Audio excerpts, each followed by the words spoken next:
जैसा कि हमने पिछले एपिसोड में देखा था, मिस्टर वांग ने the daily life of immortal king की एक बुक लॉन्च कर दी थी। यहाँ तक कि उन्होंने इसका सेकंड चैप्टर भी बनाना शुरू कर दिया था, क्योंकि इसका फर्स्ट चैप्टर काफी ज्यादा पॉपुलर हो चुका है। और इस किताब में एक एंशिएंट कल्टीवेटर का जिक्र किया गया था, जिसको वान जुकांग अच्छी तरह से जानता है। और इस बात की खबर डिमोनिक पाथ को भी पता चल चुकी थी। वहीं दूसरी तरफ वान जुकांग एक ancient technique divine x manifestation को सिखाना शुरू कर दिए थे, पर वहाँ के स्टूडेंट इस टेक्निक को सीखने के लिए जरा भी क्यूरियस नहीं थे। जो देखकर वान जुकांग कहने लगे, अगर तुम लोगों ने ये टेक्निक नहीं सीखी तो तुमको ग्रेजुएट नहीं किया जाएगा। इसी वजह से ये टेक्निक उनको मजबूरन सीखनी पड़ती है, जिसको सीखने में उन्होंने काफी ज्यादा समय लगा दिया। अगले सीन में वांगलिंग पर किसी ने हमला कर दिया था, जिसको वांगलिंग बड़ी आसानी से ब्लॉक कर लेता है। यहाँ तक कि उसने सुनरोंग को काफी रोमांटिक तरीके से बचाया, और वो दोनों तो इससे बच जाते हैं, पर वो दोनों फंस चुके थे, जिसकी वजह से सुनरोंग डिवाइन एक्स मैनिफेस्टेशन टेक्निक को एक्टिवेट करने के साथ उनके टेंटिकल्स को काट देती है। वहीं दूसरी तरफ वान जुकांग ने अपनी सीक्रेट आर्ट का इस्तेमाल करते हुए स्प्रिट एम्परर के चमचों को निपटा दिया था। फिर हम बाहर की तरफ आते हैं, जहाँ पर एक घमासान युद्ध हो चुका था, लेकिन इसमें स्टूडेंट काफी बुरी तरह से हार जाते हैं। तभी वहाँ पर एक शानदार एंट्री के साथ वांग जुकांग ने वहाँ का माहौल बदल दिया, जो देखकर वांगलिंग और सुनरोंग हैरान हो जाते हैं। वहीं साइड में खड़ा वांगलिंग इस अटैक के पीछे का रीजन उस बंदे से पता कर लेता है, जिसकी वजह से उसको मालूम हो चुका था कि मेरी फैमिली काफी बड़े खतरे में है। जो कहने के बाद वो तुरंत निकल पड़ा अपनी फैमिली को बचाने के लिए, जहाँ पर वो पहुंचने के साथ नुवान की पावर का इस्तेमाल करते हुए उन बंदों को जान से मार देता है। साथ ही साथ हम उनकी साइड में डिवाइन मैनिफेस्टेशन टेक्निक का स्क्रॉल देख पाते हैं। अब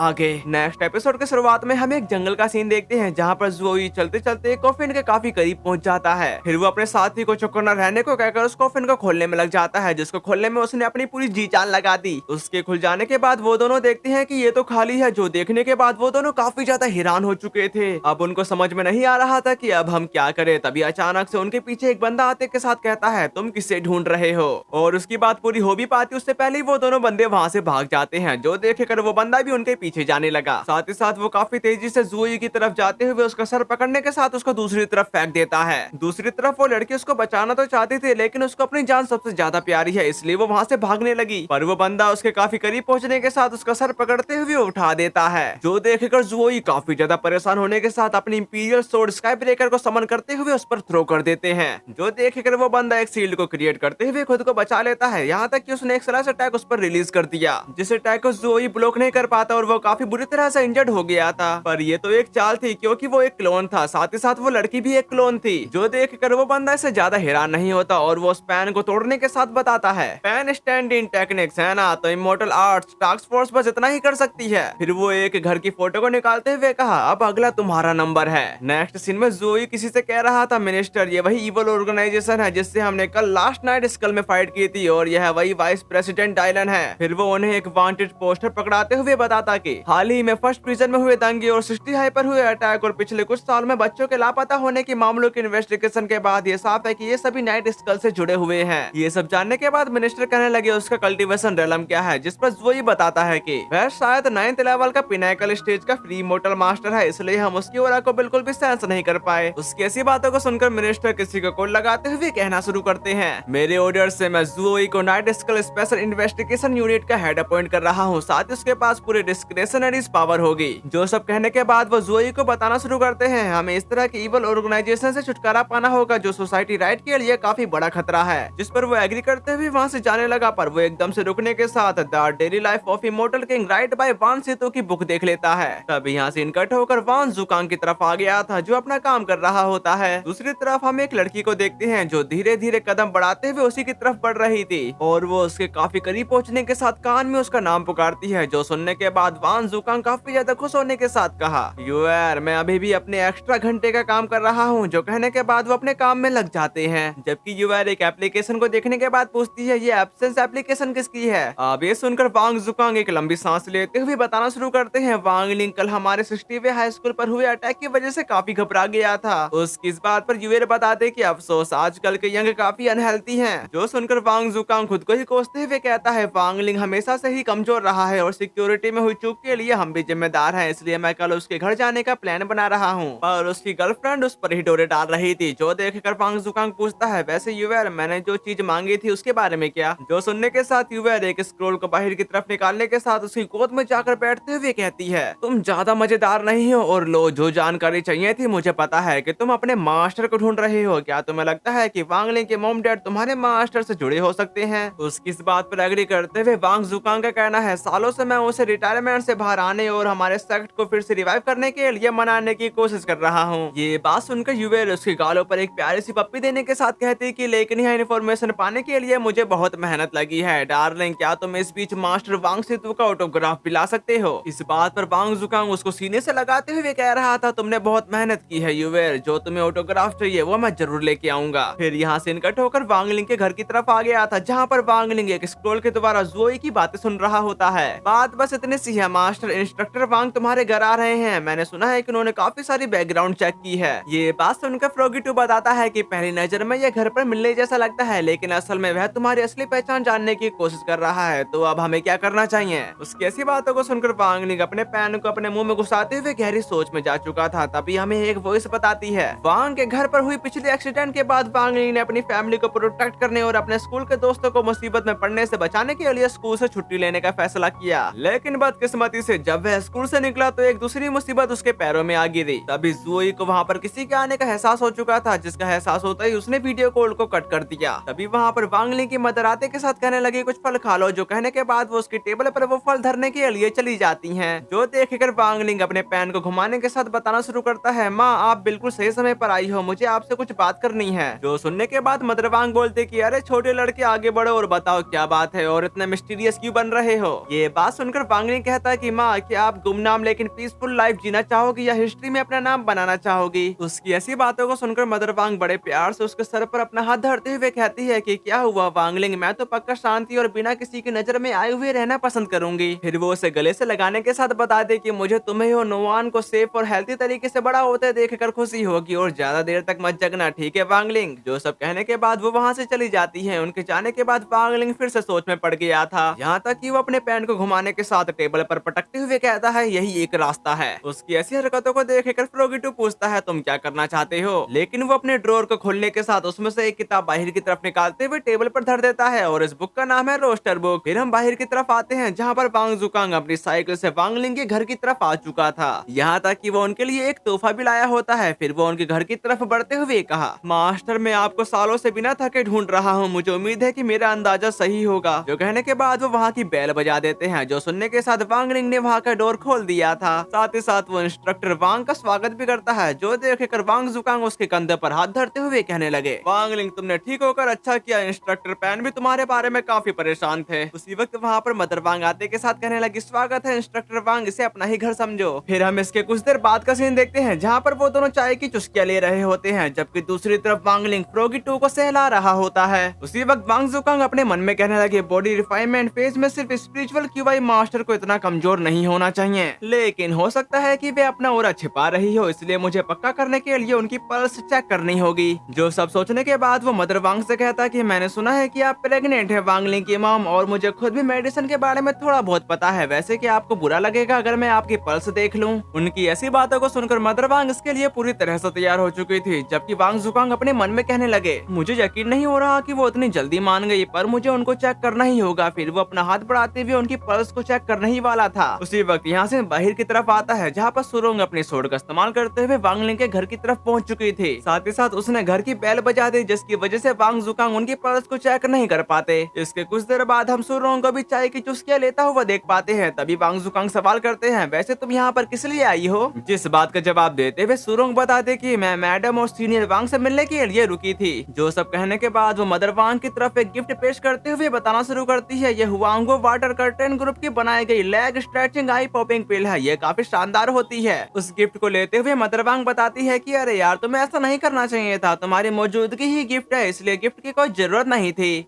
जिसका जवाब देते हुए सुरोंग बताती है, असल में मुझे आपसे एक छोटी सी मदद मांगनी है। उसकी इस बात पर मदर वांग कहती है कि तुम मुझसे मदद मांग रही हो, तो बताओ मैं तुम्हारे लिए क्या कर सकती हूँ? अब ये सुनने के साथ सुरोंग काफी ज्यादा खुश होने के साथ मदर वांग से कहने लगी, मुझे मिस्टर वांग की नई किताब और उनका नया ऑटोग्राफ चाहिए। जिसके लिए मदर वांग भी तैयार हो चुकी थी, पर वो उसको समझाती कि लेकिन वह लिखने में काफी ज्यादा बिजी है, इसलिए तुमको थोड़ा इंतजार करना पड़ सकता है। जिस पर सुरोंग का कहना है, कोई बात नहीं, वैसे मैं ही इस काम के लिए कह रही हूँ, तो मेरा इंतजार करना बनता है। वैसे इंस्ट्रक्टर वांग, क्या मैं मैडम के साथ आपकी बातचीत में दखल दे रही हूँ? उसकी ऐसी बातों को सुनकर वांग जुकांग की चाय हलक में आ चुकी थी, पर वो उससे कहने लगे, मैं वांगलिंग की माँ की पल्स जांचने के बारे में सोच ही रहा था। जो सुनकर मदर वांग अपना हाथ बढ़ा देती है ताकि वो उनकी पल्स चेक कर सके। तभी यहाँ यहाँ से बाहर की तरफ आ गया, जहाँ पर एक काफी बड़ी ब्लैक कार आ जाती है और वो हॉर्न बजा रही थी, जिसकी वजह से वांग जुकांग काफी ज्यादा इरिटेट हो चुके थे। दूसरी तरफ सुरोंग के ग्रैंडपा कार में से बाहर की तरफ आकर उस घर को देखते हुए कहते हैं कि ओ तो ये वांगलिंग का घर है। और इसके कुछ देर बाद हम देखते हैं कि वो भी चाय की चुस्कियां ले रहे होते हैं। तभी वांग जुकांग पूछते कि एल्डरसन आप यहाँ किस लिए आए हो, जो सुनने के साथ ग्रैंडपा अपना हाथ बजाते हुए सामने की तरफ एक पीच फ्रूट को पेश कर देते हैं।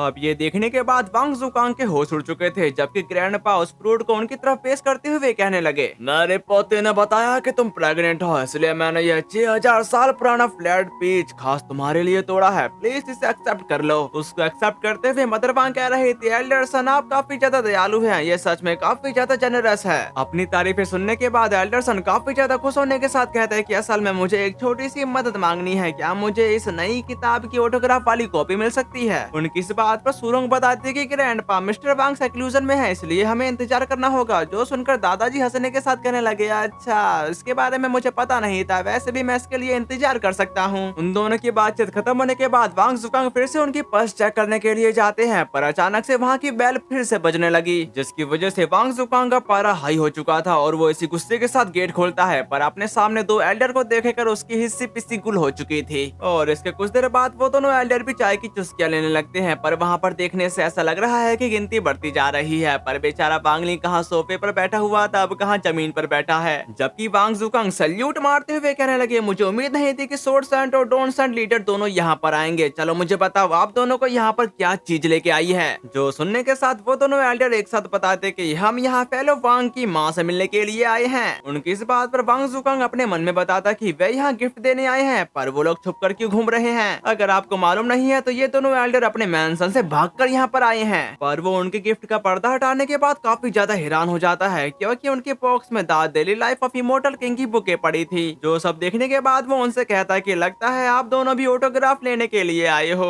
अब ये सुनने के बाद उन दोनों एल्डर की बोलती बंद हो चुकी थी, जबकि वांगलिंग बताता कि माफ करना मेरे डैड अकेले में अपनी नोवेल पर काम कर रहे हैं। जो सुनने के बाद सोर्ड सैंड बोलते कि वांगलिंग तुम काफी काइंड हो, वैसे भी हम कल्टीवेटर के लिए सेक्लूजन में कल्टीवेशन हमेशा से कम सदियों तक चलती है। जिस पर एग्री करते हुए वो एल्डर कहता कि मुझे लगता है कि हम सभी में काफी ज्यादा पेशेंस है, तभी तो हम उनकी ऑटोग्राफ के लिए यहाँ पर इंतजार कर रहे हैं। वहीं दूसरी तरफ वांग जुकांग अपने मन में बोला, मुझे उनकी पल्स चेक करनी है, हाँ मुझे उनकी पल्स किसी भी हाल में चेक करनी होगी। जबकि वांग अपने मन में कहता है, ऐसा लगता है कि अब लगभग सभी लोग यहाँ पर आ चुके हैं। वहीं दूसरी तरफ वांग जुकांग उनकी पल्स चेक करने के लिए जाने लगा। तभी यासिन बाहर की तरफ आता है, जहाँ पर एक और गाड़ी आ चुकी थी। अब उसके शोर की वजह से वांग जुकांग हैरान होते हुए कह रहे थे, अब मैं क्या करूँ। फिर हम देखते हैं जहाँ पर जोई और उसका मास्टर मिलने के लिए आया था, पर जो मैंने अभी गाड़ी कही थी वो गाड़ी नहीं थी बल्कि यूएफओ था, क्योंकि इनका लेवल थोड़ा अलग है। यहाँ तक कि उस यूएफओ में से दो गिफ्ट नीचे की तरफ आ रहे होते हैं। इसके कुछ देर बाद वो दोनों भी चाय की चुस्कियां लेने लगे। वहीं पर वांग जुकांग घुटने के बल आते हुए अपने मन में कह रहा था, अब यहाँ पर मास्टर भी आ चुके हैं। तभी वो मास्टर उससे सवाल करता है, डियर तुम यहाँ पर क्या करने आए हो। जिस बात का जवाब देते हुए वांग जुकांग बताता कि मैं यहाँ पर ऑटोग्राफ लेने आया हूँ।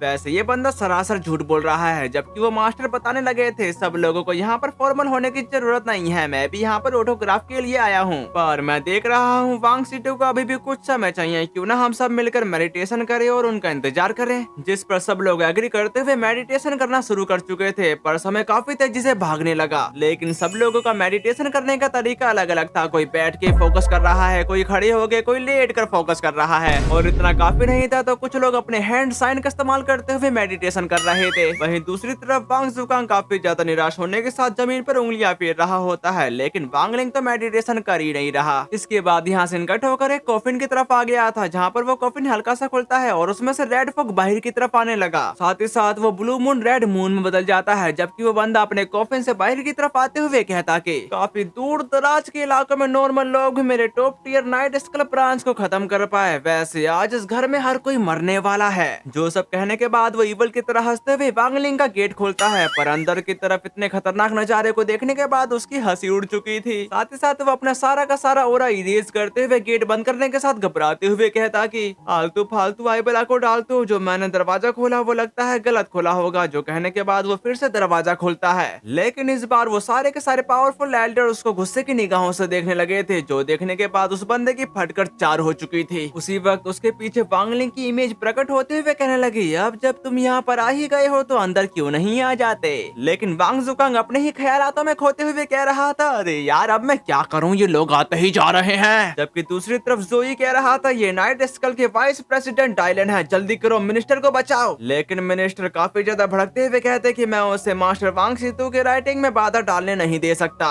जो सब कहने के बाद उस ईवल पर्सन की वो लोग धुलाई करना शुरू कर देते हैं। जबकि वांगलिंग कहता कि हमारे घर में केवल 2 रूल है, पहला जब मैं क्रिस्पी नूडल का मजा ले रहा हूँ तो मुझे परेशान मत करना। पर डायलन वहाँ से भागने के साथ कह रहा था वहाँ पर काफी सारे खतरनाक लोग थे, क्या उसे पता था कि मैं आज आने वाला हूँ। दूसरी तरफ वांगलिंग बताता कि दूसरा जब मेरे डैड लिख रहे हो तो उन्हें परेशान मत करना। फिर हम देख पाते हैं कि वहाँ के सारे पावरफुल लोग उस बंदे के पीछे पड़ जाते हैं। जबकि हमें घर के अंदर देखने को मिला था कि वहाँ पर केवल अब 3 ही लोग बचे हैं। उसी वक्त मिस्टर वांग जीने से उतरते हुए कह रहे थे, मैं लिखते लिखते काफी ज्यादा थक गया हूँ और डिनर कब तक तैयार हो जाएगा हनी। ये सब कहने के बाद वो जाकर सोफे पर बैठ जाते हैं, पर अपने सामने इतने सारे गिफ्ट को देखकर वो हैरान हो चुके। तभी उनकी नजर एकदम से उस बॉक्स पर पड़ जाती है जिसके अंदर काफी सारी पम्पिंग पिल रखी हुई थी और वो उसको खाने के साथ कहते हैं कि ये गोल्डन माइल्स कैंडी किसने भेजी, इसका टेस्ट काफी अच्छा है। उनको इतनी पावरफुल पिल्स ऐसे खाता देखकर वांग जुकांग का मुंह खुला का खुला रह गया था। वहीं दूसरी तरफ मदर वांग उनके लिए खाना लाते हुए कहती कि अरे वाह, देखो तुम उनके जाने के बाद बाहर निकल कर आए हो, चलो अब जल्दी करो और इंस्ट्रक्टर वांग और मिस सन को अपने ऑटोग्राफ दे दो। ये बात सुनकर मदर वांग परेशान होते हुए कहते कि अफसोस, मैं लिखने में इतना खो गया कि मैं लगभग यह बात भूल ही गया था।